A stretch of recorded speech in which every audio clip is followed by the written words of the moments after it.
সুপ্রিয় দর্শক, আপনাদের সাথে আছি আমি জ্যোতিষী প্রকাশ অধিকারী। আজ আপনাদের জন্য যে অনুষ্ঠানটির আয়োজন করেছি তার শিরোনাম অর্থনৈতিক সমৃদ্ধি পেতে বুধের ভূমিকা আপনার কেমন।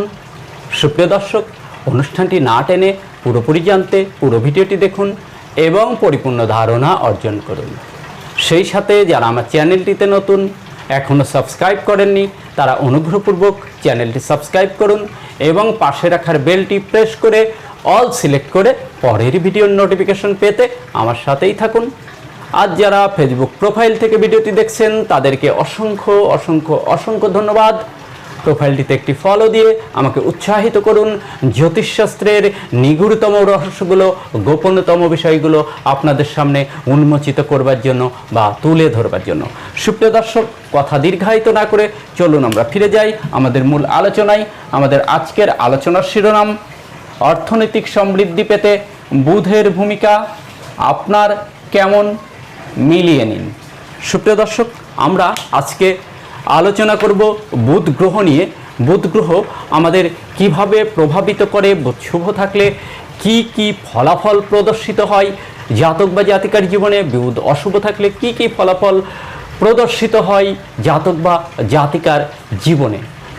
জ্যোতিষশাস্ত্র মতে বুধ একটি বালক গ্রহ বা ব্রাহ্মণ গ্রহ বলা হয়। সে অত্যন্ত শুভ গ্রহ বটে। বুধ তার বর্ণ শ্বেত কান্তিযুক্ত, তার মধ্যে আছে মিষ্টতা, বাকপটুতা, বাকচাতুর্যতা ইত্যাদি। বুধ পূর্ব দিকের অধিপতি। প্রতি রাশিতে বুধ 18 দিন করে অবস্থান করে। বুধ তার নিজস্ব ঘর, অর্থাৎ বুধের নিজস্ব ঘর হচ্ছে মিথুন ও কন্যা রাশির ঘর, আর বুধের তুঙ্গ ঘর হচ্ছে কন্যা রাশির ঘরে বুধ তুঙ্গস্থ থাকে। বুধ নিচস্থ থাকে মীন রাশির ঘরে। বুধের প্রিয় মাস আষাঢ় ও আশ্বিন মাস। বুধের প্রিয় বার বুধবার। প্রিয় রং সবুজ। বুধের প্রিয় মূল বৃহদাকারের মূল। তো এই গেল বুধের প্রিয় বস্তুগুলো।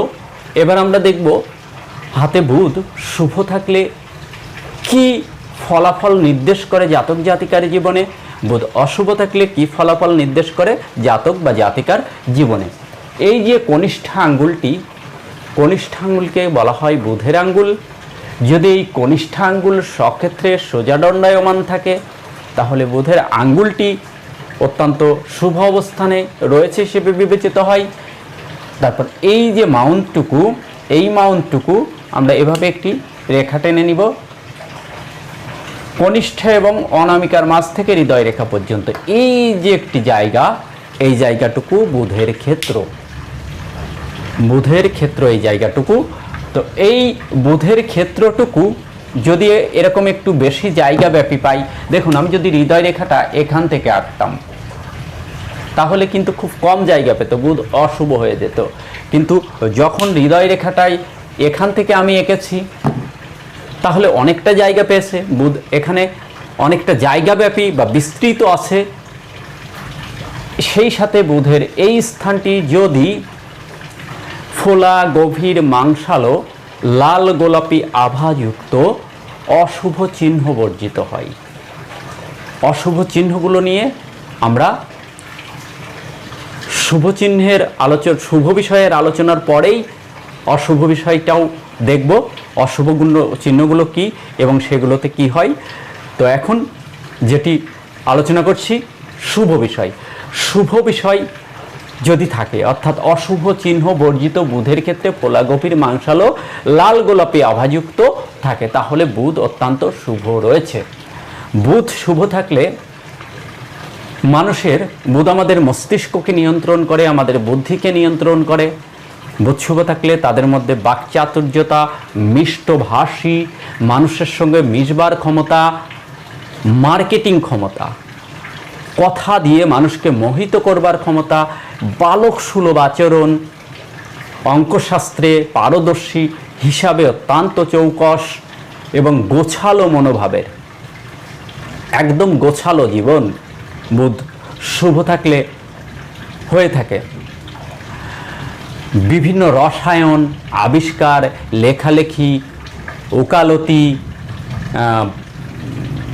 বই প্রিন্টিংয়ের ব্যবসা, ওষুধের ব্যবসা বা ডাক্তার কিংবা মেডিসিন রিলেটেড যে কোনো বিষয়, ইঞ্জিনিয়ারিং, এই সকল বিষয়গুলো নগদ টাকা কেন্দ্রিক ব্যবসা, যেটা একবারেই বলেছি হিসাবশাস্ত্র বা গণিতশাস্ত্র, নগদ টাকা কেন্দ্রিক ব্যবসা, সর্বোপরি ব্যবসা বাণিজ্যে বুধ শুভ থাকলে ব্যবসা বাণিজ্যে জাতক প্রগাঢ় বুদ্ধি সম্পন্ন হয়ে থাকে। এবার আমরা বুধে কিছু সাইন দেখব, সেই সাইনগুলো থাকলে কোন সাইনগুলো থেকে কি প্রতীয়মান হয়। আমরা প্রথমে দেখব বুধের ক্ষেত্রে, তার আগে আমরা বুধের আঙ্গুল নিয়ে একটু আলোচনা করব। দেখুন, বললাম যে এই আঙ্গুলটি স্বক্ষেত্রে সোজা দণ্ডায়মান থাকতে বুধের আঙ্গুল অনেকেরই বাঁকা থাকে। বাঁকা থাকলে কি হয়, কোন দিকে বাঁকা থাকলে কি হয়, এটা একটু আমরা সংক্ষেপে জেনে নেব। বুধের আঙ্গুলটি যদি এই আঙ্গুলের দিকে বাঁকা থাকে, এই আঙ্গুলের দিকে বাঁকা থাকে, তাহলে তারা ঘরমুখী মানুষ হয়, নিজের পরিবার পরিজন সংসার কেন্দ্রিক হয়, ঘরমুখী মানুষ হয় এবং নিজের বাড়ির কাছাকাছি বা এলাকাতে থেকে তাদের জীবনে প্রতিষ্ঠা ভালো আসে। আর যদি এই আঙুলটি বাহিরের দিকে থাকে, এরকম বাহিরের দিকে থাকে, তাহলে তাদের বাহিরমুখী চিন্তা চেতনা বেশি থাকে এবং বাড়ি থেকে একটু দূরে সফলতা বেশি আসে। বুধের আঙ্গুলটি যদি সামনের দিকে বাঁকা হয়, তাহলে তারা বেশ সৃষ্টিমূলক বা শুভ কর্ম, যেমন আমি একটি উদাহরণ দিব। বুধের আঙ্গুলটি যদি এই সামনের দিকে বাঁকা থাকে, এই ব্যক্তি যদি কোনো আবিষ্কারক হয়, তিনি আবিষ্কার করবে জনহিতকর বস্তু। আর এই আঙ্গুলটি যদি পেছন দিকে বাঁকা হয়, তাহলে সেটি কোনো প্রাণী বা জন্য, জনমানুষের জন্য সেটা ক্ষতিকারক আবিষ্কার হবে। যেমন আমি একটু উদাহরণ দেব।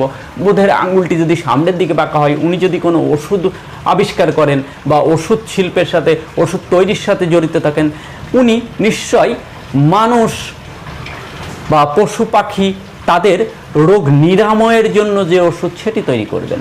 কিন্তু এই আঙ্গুলটি যদি পেছনের দিকে বাঁকা হয়, তাহলে তিনি কীটনাশকের সঙ্গে, সেটিও তো মেডিসিন, কীটনাশকও তো ওষুধ, কীটনাশকের সঙ্গে যুক্ত হতে পারে, কীটনাশক তৈরি করতে পারে, আবিষ্কার করতে পারে।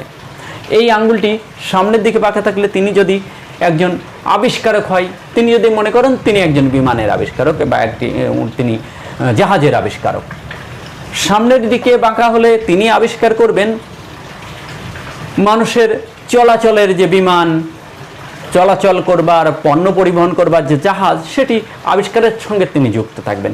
এই আঙ্গুলটি যদি পেছনে বাঁকা থাকে, তাহলে ওই আবিষ্কারটাই তিনি করবেন যুদ্ধ জাহাজ, যুদ্ধ বিমান, এরকম।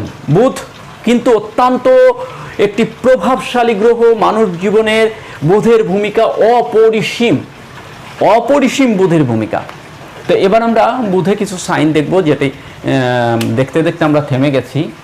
বুধের ক্ষেত্রে যদি স্টার সাইন থাকে, তাহলে এই জাতক এই স্টার সাইনের দরুন শুভ অশুভ দুটো ভাবই তিনি পেয়ে থাকে। অর্থাৎ এই জাতকের মধ্যে চৌকুষতা, বুদ্ধির প্রগাঢ়তা, ইন্টেলিজেন্টি, ব্যবসায়ী সফলতা ইত্যাদি কিন্তু থাকে। কিন্তু এই জাতকের মধ্যে অশুভ প্রভাবটা হচ্ছে মাঝে মাঝে সিদ্ধান্তহীনতা, কিংকর্তব্য বিমূঢ়তা, চঞ্চলতা, মনের মধ্যে অস্থির ভাব, হঠাৎ হঠাৎ কি করবে বুঝে উঠতে না পারা, এমন ব্যাপার কিন্তু এখানে এসে যায়। বুধের ক্ষেত্রে যদি ত্রিভুজ থাকে, এই জাতক বৃহৎ পরিমাণে ব্যবসায়িক হয়, বড় ব্যবসায়িক হতে পারে, খুব বড় ব্যবসায়িক হতে পারে, লেখা সাহিত্য ইত্যাদির জগতে পদার্পণও করতে পারে। যদি তিনি এই জগতে পদার্পণ করে, খুব নাম করে এবং ব্যবসায় প্রচুর সফলতা নিয়ে আসে। বুধের ক্ষেত্রে তিল চিহ্ন, এরা অনেকটা আমি একটু সহজ ভাষায় বলবো, মানুষকে ঠকিয়ে ইনকাম করতে পিছুপা হয় না। এরা অনেকটা ঠকবাজ টাইপের হয়ে থাকে। আমি একটু কঠিন ভাষায় বলবো না। একই সঙ্গে যদি ক্রস চিহ্ন থাকে, তিল এবং ক্রস, প্রতারণার দায়ে এদেরকে অনেক সময় হাজতবাসও করতে হয়। বুধের ক্ষেত্রে তিল নেই, ক্রস, এটিও কিন্তু এই জাতক নিজেকে অনেক ভালো বা অনেক জ্ঞানী, অনেক সৎ মনে করবে, কিন্তু সে নিজেকে প্রচার করবে, জাহির করবে সে ভালো এবং সৎ, তার কোনো সমস্যা নেই। কিন্তু ইনি লোক ঠকানো বা লোক ঠকাতে একটুও কুণ্ঠিত বোধ করে না, তার বিবেকে কোনো রূপ বাঁধে না। এবার আমরা বুধের ক্ষেত্রে চতুষ্কোণ দেখব।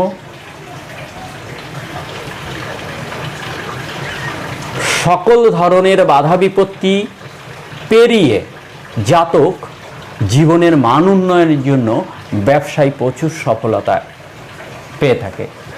বুধের ক্ষেত্রে এই জাতীয় রেখা যদি থাকে এইভাবে আড়ির উপরে, এগুলো অত্যন্ত হিসাবের সংকেত। এই জাতক প্রচুর হিসাবী হয়, তীক্ষ্ণ ব্যবসায়িক হয়। যদি এই রেখাতে জব সাইন পরিলক্ষিত হয়, তাহলে এই জাতক, আমি এটি মুছে দিই যাতে একটু ভালো বুঝতে পারেন, জব সাইন পরিলক্ষিত হয় তাহলে এরা ব্যবসা নষ্ট করে ফেলে, এদের ব্যবসা নষ্ট হয়ে মানবেতর জীবন যাপন করে থাকে। কিন্তু এই জব সাইন যদি এই ধরনের হয়, দেখুন আমি একটু মুছে দিয়ে আবার করব, যদি এই ধরনের ফিশ সাইন থাকে তাহলে তীক্ষ্ণ ব্রেন, রসায়ন, গণিত, অঙ্কশাস্ত্র, ব্যবসা, ডাক্তারি, উকালতি, এই জাতীয় পেশায় এরা প্রচুর সফল হয়। সামাজিকভাবে এরা সুপ্রতিষ্ঠিতও থাকে এবং কথা দিয়ে মানুষকে মোহিত করতে পারে। এটি খুবই শুভ সংকেত। বুধের ক্ষেত্রে যদি বৃত্ত চিহ্ন থাকে তাহলে এটিও শুভ ফল প্রদান করে। এটি অশুভ ফল নয়, এটি শুভ ফল প্রদান করে। বুধের ক্ষেত্রে যদি পতাকা চিহ্ন থাকে, এটি হচ্ছে ধ্বজা বা পতাকা, শ্রেষ্ঠ ব্যবসায়িকে রূপান্তরিত হতে পারে এরা। দেশ থেকে বিদেশে এদের ব্যবসার প্রসার, প্রচার, পরিধি ঘটতে পারে, এমন সংকেত এটি বহন করে। সুপ্রিয় দর্শক,